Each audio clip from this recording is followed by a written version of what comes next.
The closest problem is people misusing AI, either accidentally or on purpose. Things can go really badly if we don't, and we need voices in this space. This is an existential threat from organisations, not because of the Terminator problems, but because of people who don't do it well will just be forced out of business, in my opinion at least. Well, welcome back to Class Act Season 2, Navigating the AI Landscape. If you're a leader right now, you're probably feeling the tension. AI is moving faster than any technology we've ever seen before. Every week there's a new model, a new agent, a new promise, and the pressure is to act. Almost every organisation now says the same thing. We want to use AI responsibly. We care about ethics. We want to do it the right way. But when you scratch beneath the surface, many leaders struggle to answer a simple question. What does responsible AI actually mean when real commercial decisions are on the line? That's what today's episode is all about. I'm joined by Jeff Watkins, fractional Chief AI Officer and CTO, AI advisor, keynote speaker, and one of the UK's most thoughtful voices in AI ethics, security and adoption. Jeff has spent more than 25 years building and leading technology at scale across financial services, healthcare, government and the private sector. By the end of this episode, you'll understand why AI principles matter more than ever, how to move from ethical intent to real-world execution, and how leaders can set guiding principles that enable innovation rather than slow it down. If you're watching on YouTube, make sure to subscribe. Jeff, really proud to have you here. Welcome to a Class Act. Thank you very much. I should hire you as my PR man. We've got a wonderful introduction. Oh, not at all. It's been good, obviously we've just started talking and now and again and having a few conversations over LinkedIn and stuff, so it's been good to get to know you, so I'm really excited about this one. Oh, me too. So Jeff, for listeners who may not know your background, could you give us a quick snapshot of your journey and explain how you came to focus so heavily on AI ethics, governance and responsible adoption? Sure. I'm a lifetime technologist. I started coding when I was 6 years old on something called the Commodore VIC-20, and I don't know how many of your listenership will be old enough to remember such a machine. It had 4 kilobytes of RAM. It's pretty primitive, and I got the bug. I'm one of those very few people in life who are fortunate enough to, from the very beginning, know what they wanted to do with their lives and actually get to do it. And I'm sure plenty of people wanted to be fire people, astronauts, something, a surgeon, and never get to do it. Whereas I from a very young age, decided I wanted to work with technology and managed to be able to do it, which is great. So I entered into I went through the traditional route of going to university back when it was still affordable to do so, doing computer science, and then I moved into tech consultancy for a company called BGSS in 1999.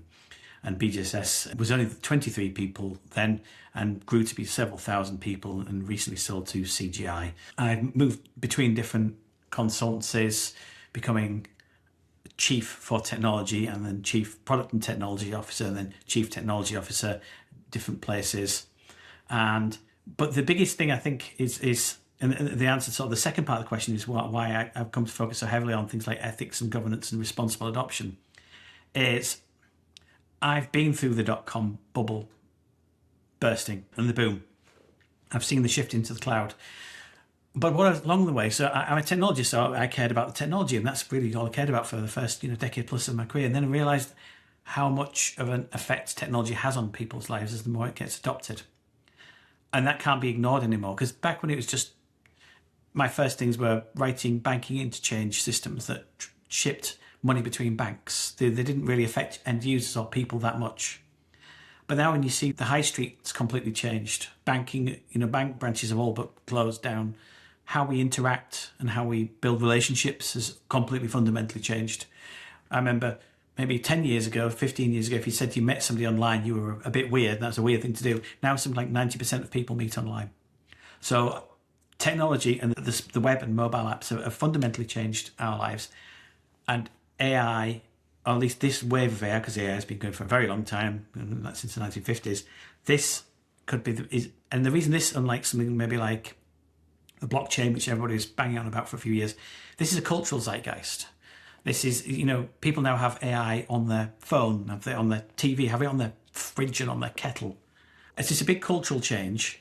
And what I think we need to, looking at how the web has changed our interactions, I think AI has more power still to change how we live, is we need to do it in a way that is human first and not profits first.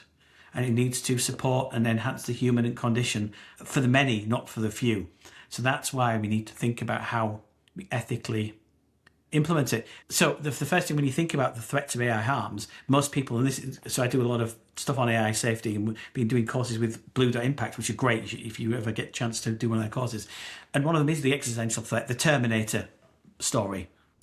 But that's not really the problem here, in my opinion. At least not the closest problem to us.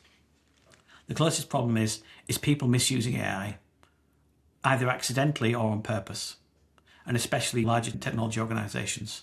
That's why I'm so invested in this, is because things can go really badly if we don't, and we need voices in this space.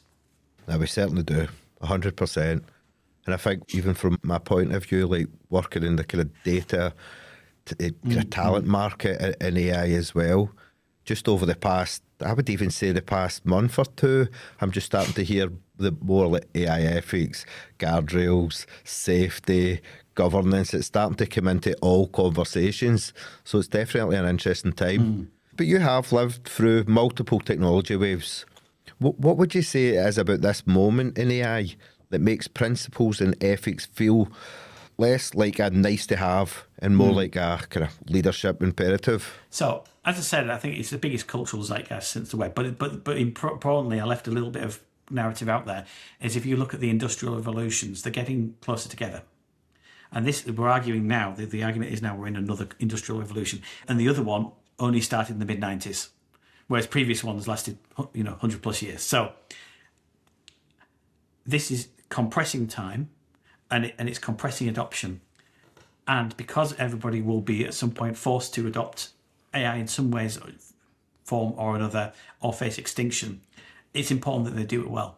They do it well, and they do it in ways that supports humans, as in people want to use their services, and also in line with things like ever-moving regulation, like the EU AI Act. And that thanks to the Brussels effect, this will start to spread. Now, the EU AI Act is actually quite different to GDPR in many ways. GDPR was a lot of management and governance, because it's data handling, governance and management, whereas the AI Act requires a lot more on the technical layer to think about it. So I was discussing this with somebody recently, and they sort of clued me into this, and I was like, all right, that actually makes sense that it's not quite just GDPR v2 for AI. It's a little bit more complex than that.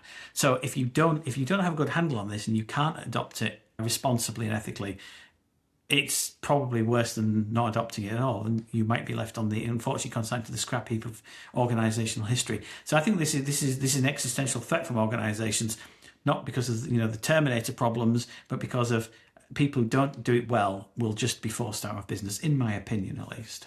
Yeah, no, I totally agree. I do. And almost every organisation today say it wants to use AI responsibly. In your experience, why do AI principles so often remain slideware rather than shaping the real decisions? It's like anything when you have values or a vision. There's kind of two types of organisation. There's ones who just go, we need a values and vision, because organisations have values and vision. And there's those who live it and never break character. You get method actors who never break character all the way through filming. And genuine values-driven and vision-driven organisations never break character. And they tend to be the ones that they're all or nothing. They're either very successful or, unfortunately, their value and vision just don't really matter to the world, and they die out. But they very much live or die by them.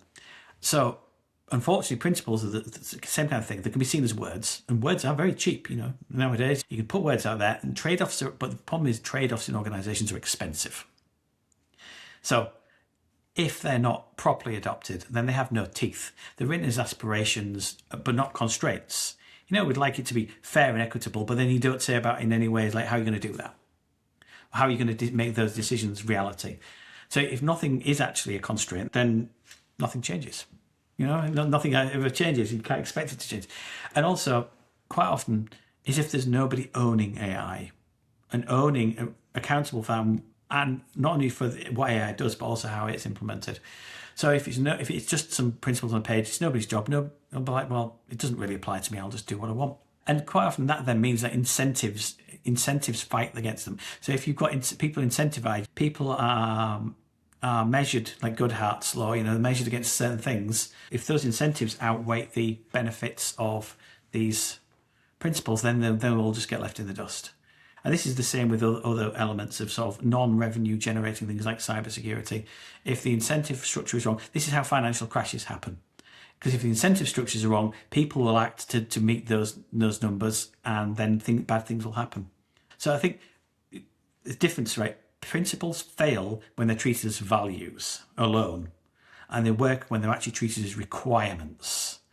So each principle needs to be turned into a rule, a test, an owner, and a gate, rather than just being like an aspirational value.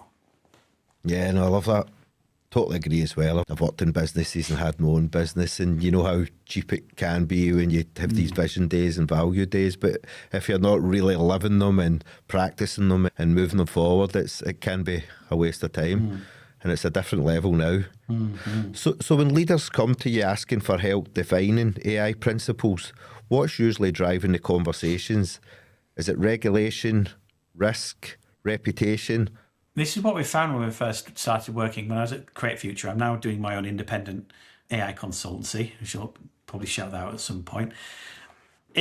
We did our first piece of work with a very well-known name, and this was early 2023, so it was very successful, and we thought everybody would want this. But it turns out that organisations in the UK, especially small to medium-sized, and even large organisations in early 2023, were much further left in this journey. They had no idea. They had very low AI literacy. And that meant that all of those things, people were worried about risk, regulation, reputation, all those kind of things.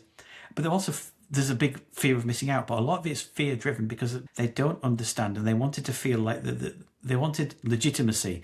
They feel like, can we actually adopt AI in a way that feels authentic, that people will adopt and trust, that won't put us at risk of the reputation and regulation, all those kind of things. They don't want the blowback, and a lot of it was lack of understanding of AI.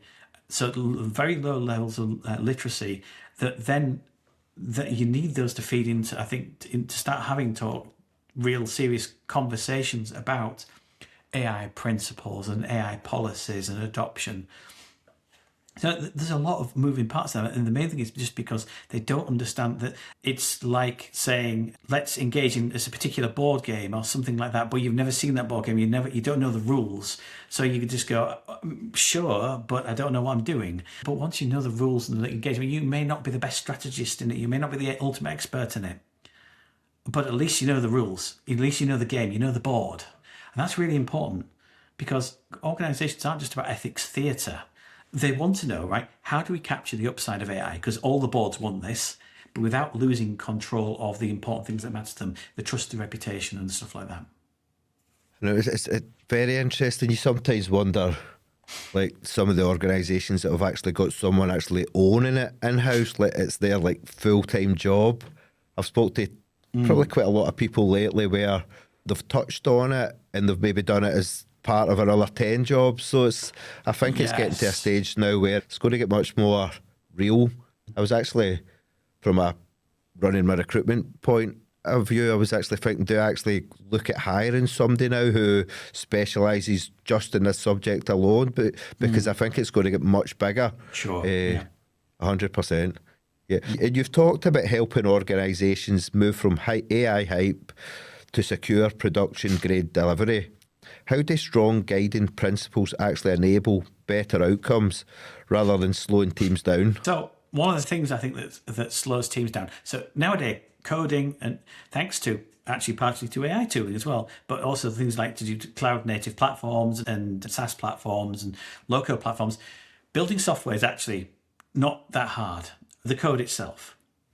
The hard bit is building the right thing and building it right. So good AI principles, what they do is remove uncertainty, because uncertainty breeds doubt, and it means it breeds wrong decisioning, it means regret work. So having a nailed down ethics and principles that lead into policy and into, basically they end up being decision accelerators. They remove that ambiguity. They let teams move forward with a lot of more confidence, because instead of having debates about what about this or that, if you say actually we never use our clients' personally identifiable information in this as like part of the detail of the principles, then there's no argument to be had. It's been agreed at the exec level and board level. We just get on with we don't do that. So, and that reduces rework. It stops people getting stuck at the last mile. When you go, when security and compliance and governance people look at your system before you go on live because you haven't engaged them soon enough, and they go, I'm not sure we can put this live. It stops you falling at that hurdle. Clear constraints help people move faster. They help people move. They help people be more creative, because working within a universe of no constraints, you can just do anything and it becomes bewildering. They also help standardize the architecture underneath it all, not just the enterprise architecture, not just the technical architecture. So principles do not slow delivery. It's quite the opposite. It feels paradoxical because you think it would do. It's uncertainty slows delivery. Principles replace uncertainty with like reusable patterns of practice. Yeah, no, totally. And will you help an organisation define its AI principles? What are the core non-negotiables that should always be present? Yeah, so I did some some primary research on this across over 50 different organisations, internationally, public and private sector. And like, what are the ones that everybody really cares about? And there were 5, and this is in order. It was transparency, accountability, fairness, privacy, and security. So I'll go over those in order. And I think, this feels like, maybe security should be higher, but I think actually when it comes to transparency, it's the primary key, because people need to know when AI is being used and for what purposes, what it's being used for, and what its limits are, but also how secure, all the other pieces around it. So that transparency, it's like when you're adopting Agile, transparency is such a primary key to it. It's really, really important. And that was by far the most important principle. There's accountability, because there must be a clear AI, owner for every AI system and decision pathway. And that's also really important to people, because that leads into then like, well, what happens when there's fairness and things like, that include like harm reduction. How do we make sure we're not disadvantaging people? How do we actually then, if you've got fairness in place, how do you actually put redress in place if something goes wrong? And then things like privacy and security, a bit more self-explanatory, although privacy has 2 different meanings, and I was discussing this with somebody about a year or so ago. In cybersecurity, it means like keeping people's stuff kind of like the CIA try confidential, but also privacy in many other terms is like the right to your own personal privacy, and that means that maybe things like the right to your data portability, which is actually quite hard with AI. If your data's gone into a model, you can't just expunge the data out of a database real easily. Picking learned things out of a model is actually quite difficult. So I think there are a few of those I think that are really important as well. Things like safety and reliability, making it fit for purpose, really important. And contestability, appeal, override, and recourse. And these are the ones I think that you should start with, and you can combine some of these together. I'd usually say to organisations, don't try and have a list of 20 principles, because if there's, it's like when they say when everything is important, nothing is. Try and keep it to 5, but maybe put some of those together. Like maybe put privacy and security, or security and privacy together. Maybe put fairness and contestability together. Put a couple together, so you've got like this little list of things that you can get it. You need to do a little bit of, I think, wordsmithing here to make it feel like everybody can pick it up and go, right, I understand what we're moving towards here. And these principles are our top ones. They're not necessarily all of our rules and guardrails, but they're the ones where we're considering things that we should absolutely not in any way compromise on. Yeah, absolutely. No, thanks for that. And how do leaders balance speed v safety, innovation v control, commercial pressure versus ethical responsibility, without ending up with the principles that are either meaningless or paralysing? So I think then you need to think about how you actually turn everything into a risk-based operating model. So it's not just a set of inspirational words. So you can use bounded speed. So it's not move fast versus being safe. It defines where we can move quickly. So imagine in the EU AI Act kind of outlines something similar to this. Basically, think of it almost like a traffic light model. There are low risk internal use cases, or even some low risk external use cases that are like, say, like a recommendation system. But internally, maybe it's internal drafting things, summarization of non-sensitive content, lightweight controls, and things like that. They're green kits, and you can just move fast with those. You've got very simple controls in place. There's amber stuff where there's more, something that's a little bit more customer facing, like customer facing chatbots, where it's maybe the use case is a little bit more, has more risk involved. Decision support systems. So then you need a little bit, then you need to think about, you can't just go fast and break things with decision support, because if you're turning people down for, I don't know, loans or other financial things, that could be really damaging. So you don't want to move fast and break things with that. Then you've got the red stuff. And that could be stuff that, and the EU AI Act has kind of got one of these layers, is like, you must never. But there'll be some stuff where you might do it in the red zone, but you'd probably want to strongly consider not doing it, or at least putting loads of control around it. Be that things like hiring, using AI for hiring, medical decisioning, anything with safeguarding. So if you're writing, I don't know, a chatbot for students who are under the age of 18, there's a strong elements of safeguarding there. You need to really think about how that's implemented and put in place. So there's got to be lots of formal sign-off for that. Yeah, and the question is, do you do this at all with AI, frankly? Now, maybe in the future it might just be too ahead of your time a little bit. And the other thing is, right, is start to pre-approve patterns, not projects. If you're doing this every single time, like going from first principle every single time, of course it's going to slow you down.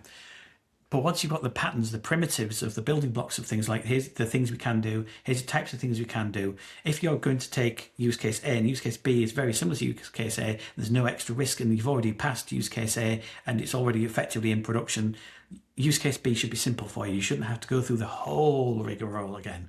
If you first time you put something into live, if you're putting minor changes into live or something, you wouldn't necessarily need to go through the whole live process. You should be able to, do continuous delivery. Same kind of thing with AI patterns, is think about how you actually reuse these things rather than going from first principles. But then also the align everybody's incentives around this, making sure that people are, all the areas of the delivery lifecycle are thinking with the same hymn sheet, and have very, very fast escalation paths. Really, you have to be quite strict on outcomes and harms, but flexible on some of the methods around them. Principles should create the guardrails that let teams deliver much faster and not become like a maze that they kind of have to escape like rats, really. Yeah, no, fascinating. This will be really good for a lot of the people listening to the show, definitely. Is there any AI principles you don't trust when you see them written down because they sound good but are vague, performative, or impossible to operationalise? The devil's in the details. So there's a few principle-shaped sentences that read really nice and do almost nothing. We will use AI ethically. Whose ethics is that? Measured by how? First of all, ethics is never a checklist. Having done AI ethics certifications and courses, it's one of the first things to teach you is that you can't just have a checklist of AI ethics. Ethics are systems, and they're complex, and they're also quite different between organizations. This is why some people wouldn't choose to work in certain industries. That doesn't mean that there's a universal, because there are no universal objective ethics really, which is frustrating. But so yeah, we will be transparent. Like, okay, transparent to whom? Is that to the board? Is that to regulators? Is that to users? We will avoid bias and ensure fairness. And bias free is actually impossible entirely. It's almost impossible. It's impractical entirely free of bias. It's like you need to figure out what fairness and bias criteria you're going to try and minimize and how do you prove that. There's a few of these, but if you can't turn a principle into some kind of observable, falsifiable test or some kind of no go, then it's probably just a slogan on a website that looks really nice. So I'm not against the words of any of these. I'm against them being unqualified. And the principle has to have some kind of cost you're willing to pay. They need to be clear and explicit. Don't make them something really vague that you can hide behind. Even if you do have a top level one word principle of transparency, underneath that needs to be some kind of roll down where you actually qualify that. No, totally. And one of the hardest challenges is translating principles into behaviour for engineers, product teams and data scientists. What does good implementation actually look like at a team level? Yeah, I think that's an interesting one, because one thing I do really take a lot of heart from it is, and when I first joined the industry, people in product engineering, we didn't even call it product engineering then, largely didn't understand ethics or care about them. Because for the most part, they weren't touching users that much. I'd say most people nowadays, or a good chunk of people nowadays, are much more ethically tuned in than they were. So at the team level, how do you get this? First of all, make sure everyone understands the risk tiers. this traffic light kind of system. So people know we're working on something high risk here, so we need to really think more about it. Versus this is the lowest possible risk internal use case. We don't need to worry too much about this. We still have some guardrails, but build in these guardrails, really, not just guidance, actually have guardrails that you can review against and go, we're not going to ship this. But also try to build against secure patterns and good patterns as well. If you're building lots of RAG systems, make sure you've got a pattern catalog and reusable things that mean you don't have to think about it afresh every time. People should think about the ethics. They should be thinking about the consequences of the AI they're building, but really they want to think about the business value they're delivering. So try and make that simple by having primitives that are packaged up that you can reuse. But also making sure there's ownership and oversight, making sure people are involved. Shift left, like we talk about shift left security, shift left this, shift left that. Quality, ethics, security, all should be shift left. Make sure there's ownership, making sure there's real human oversight. But then also thinking about how you monitor that in production as well. Because it's not a one and done. It's not one and done thing in a delivery. Systems are living, breathing things, especially AI-based systems. I mean, when responsible AI is done well, and you've put it into primitives and genuine guardrails and tests, it should be as invisible as possible because it's baked into all your workflow, your platforms, your templates, your libraries, and the teams don't have to necessarily remember all the principles. They should be all kind of part of the system. And could you share an example, anonymised if needed, where a clear ethical stance or guiding principle genuinely changed a technical or product decision? Yeah, and this is about automation, and it was where we're having a good conversation about how much do we want to automate certain tasks away, and how much do we want the human in the loop. The sensitivity of what they're doing was hard decision on this one, very clear statement. We're going to replace any people with AI, and all important decisioning will be done with a human in the loop. So that shapes the solution. That means there's no agentic system automatically turning down a particular case or thing. That's a hard decision. Now that in the future may be somewhat limiting, some might say, but then you think, well, all of the other bits of the AI automation that helped reduce that workload on that team were the main thing was a very busy team, very busy workload. The other things you can implement reduce 80% of that work or a good chunk of that work. That means they can make a better choice when it comes to the decisioning process. They don't have to rush that. Imagine if you've got better systems and tools and documentation that may allow you to make better decisions, because some of the other drudge work that is actually humans are not as good at and more inaccurate at, is taking their sucking the air out of the room, and actually what they need to do is make this quite sensitive decision based on evidence. So it's better for the people. It's better for the customer. Yeah, no, I totally agree. A great example, thanks. And you've led large-scale AI literacy and upskilling programs. How important is AI literacy in making ethical principles stick, especially for non-technical leaders and boards? So I can't even stress how incredibly important it is, because going back to the game example, how do you govern or make any kind of strategy in a game you have no understanding of? And that means that some organizations they just get the tech team to start using AI because they don't understand the risks. They want the benefits of AI without the groundwork, which is great up until an incident happens. And there's also a lot of organisations that are far too fearful. And I think in the UK, we're quite a conservative bunch. And I don't mean that politically conservative. It means we're quite reserved. And quite a lot of organisations, especially SMEs, are too fearful of it because they don't understand how to constrain the risks of using AI. So they're so afraid of it that they're willing to forego the benefits of using modern AI, and that could eventually destroy the business. In reality, the lack of AI literacy at the board and exec level will usually lead to AI getting stuck in pilot hell, not delivering the business benefits expected. So, as with a lot of other things, a lot of this modelling has to come from top down. Don't just leave AI to the tech people, because AI is a cultural phenomenon. And it's not just the mechanisms of AI, it's the systems around it, and it's the methods of use that are cultural zeitgeist, and that the board and the exec absolutely need to understand this and set the hand on the tiller and start modelling good behaviour. That's fascinating times. That is. And sitting at the intersection of AI, security and governance, where do organisations most often underestimate risk when deploying generative or agentic AI?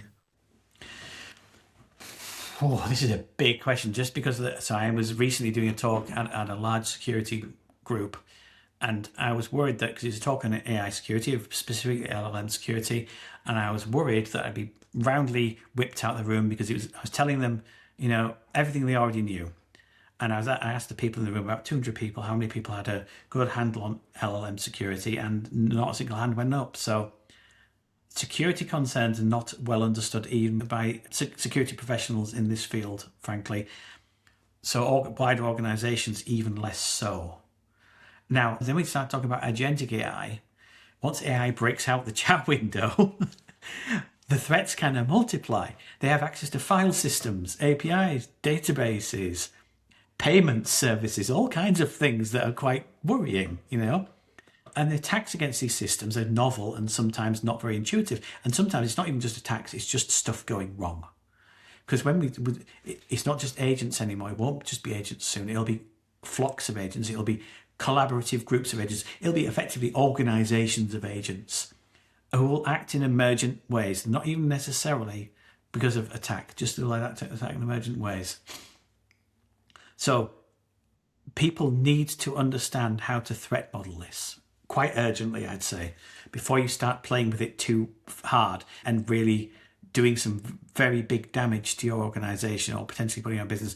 This is one thing I do with people, is help them understand how to threat model, or actually run the threat modeling with them, how to understand how to threat model these kinds of systems, because it's a very so there's traditional security still exists and still matters in these cases, but there's a whole new world of security concerns that you need to think about how to model them.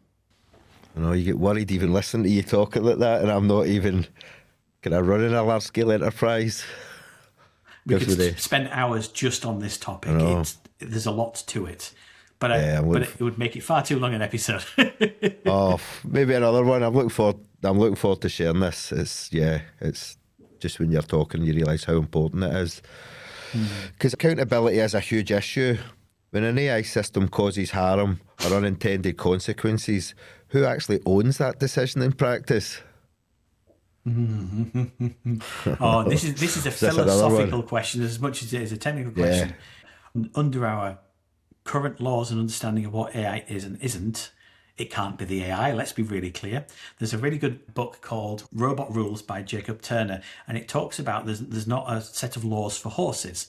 So when a horse tramples somebody, the horse isn't legally responsible as a legally responsible entity. They are an entity in after the fact, just in the same way that a house is an entity, but they're not legally responsible for their actions.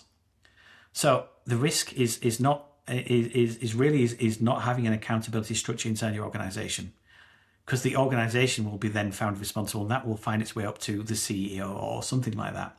And so it will come as a surprise when something bad happens and the fingers start pointing. And the best thing is to have accountable owners for AI. So you can't just make the developers themselves of the systems accountable, because a lot of these risks in AI, well, some of those might be security risks, some of them might be just the organization has taken an unacceptable risk in how they're leveraging AI. And you can't hold the developers necessarily responsible for that, because they don't necessarily have the background in that particular field to understand what they've done. Sometimes it could be the third parties. Imagine if you're using OpenAI's APIs and those APIs do something really bad because of OpenAI's oversighting what they're doing. That could be the third party. Or it could even be the end user if they're misusing AI. So that OpenAI a while ago found various unfriendly nation states using their services for bad uses of AI and we're blocking it. But as the implementer, mostly it's going to be you, the accountability, frankly. So you should have named people, and you should be doing due diligence on suppliers to make sure you're not using dodgy ones, and where's the data going, what's the data being used for. Have you put enough protections in place to prevent misuses of your AI services? So really, it's who owns that decision is you get to choose. And it has to be somebody, and it probably be more than one person, and those people should be speaking to legal and to user groups and to the security groups, etc. If the system can actually affect people, it needs a named person who can press the stop button. And if you do not have that facility, you have a potential big problem waiting for you. But the thing is, it shouldn't be hard to get there. That's one of the I think one of the easier things to solve, to be honest with you. Look, with regulation evolving rapidly, how should leaders think about designing AI principles that are future-proof, not just compliant today? Yeah, I think people should be thinking about this now, and as I say, start with something that's reasonably robust. Now, principles are not outcomes and they're not laws, but I'd start with things like looking at the EU AI Act to get a good understanding of it, and also take inspiration from organisations who are known to be using AI ethically. But principles are outcomes you want, and they're not references, because laws do change. So the EU AI Act will change, outcomes don't.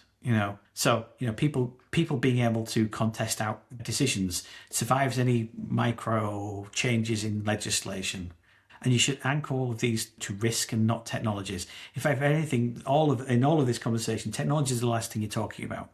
Imagine it's an alien technology, and it doesn't matter if it's on AWS or on Microsoft. It's all about management of risk. And design these things for auditability by default. Make sure you can actually test these things, so you can test them, and you can get the results of those tests. And if you ask the question, where are our principles at? Do you feel like they're working for us? Can you prove that we're sticking to them? If you can't answer any of these questions, then you've got a big problem. And think about making them as evergreen. Try and make them as evergreen as possible. Don't make them too specific on individual things or likely to change. It's like with core values. If you have core values, you shouldn't be changing your core values every week. That doesn't mean that you don't have robust core values that are evergreen. Because like compliance at any given time is a snapshot of time. And the world moves. Future-proofing these is a kind of a capability. So you think about the ability to evidence your intent, test for harm, adapt safely, as the rules and the technology both change underneath you. Yeah, I can imagine over the years you have sat in many boardrooms as well. Jeff, when you're in a boardroom, what signals tell you that a leadership team genuinely understand AI ethics versus simply repeating the right language?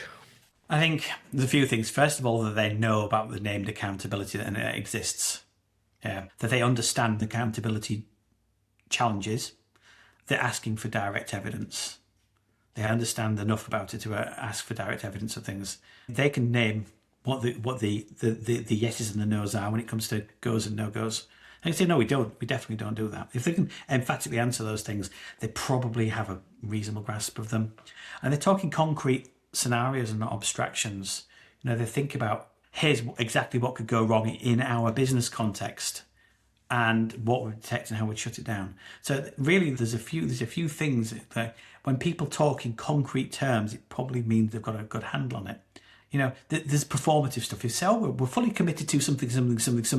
It's funny. It's like, when people say, to be honest, and then they lie to your face. When people say we're fully committed to, sometimes just go, are you committed to this at all? Do you even care about this? I think just using policy as a crutch and just saying, well, our policy says such and such, without any further rational thought behind it, is usually a good sign that they're not really taking it seriously. It's quite performative. Ethics and maturity, I think it's all really visible when leaders can describe the trade-offs, and when you've worked close to the lines, because it's where the lines are in the ethics that it's hard. If you're close to a line, that's where it gets really interesting, and where you choose fairness over speed or revenue, things like that, and how you actually prove that worked. And if a board only asks one or two questions about AI principles, what would you say those questions should be? I think only asked two. I think there's a couple that make the entire system of their thinking reveal itself.